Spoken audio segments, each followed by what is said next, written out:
Hey guys, my name is Rob and I'm super excited to be here today to introduce the brand new cosmetic kits from Guess. They're super easy to use and a convenient way to recreate your very own Guess Girl look.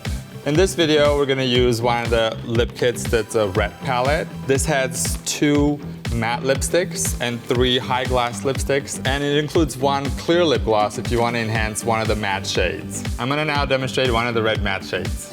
I love the applicator because it's big enough where you can apply a good amount of color right away, and yet it's thin on the sides where you can really be precise. Love this formula because it's high coverage, but yet it glides on super smooth. You can also use your brush at home to apply it, or you can use its own applicator. The texture is very smooth, but also has high coverage, so it doesn't turn matte right away, so it's easy for you to really fix if you need to fix some corners and stuff. I like to apply in the center first because that's where the lips are bigger, and then I go towards the sides. And I use the corners to kind of line the sides since we're not using any lip liner.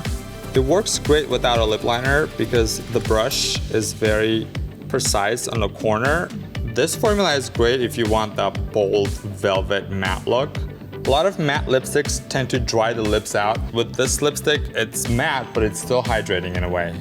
I feel like this shade will suit multiple skin tones since it has a little bit of pink and orange in it. Okay, I think she's all set. And now I'm gonna use the clear gloss to enhance the center of her lips to kind of give her a little bit of a pop. I like the texture of the clear gloss as well because it's not sticky, but yet it's super glossy. Just like to add it right in the center. And there you go. Now we easily went from a super matte look to a glossy look with just a pop of the clear gloss.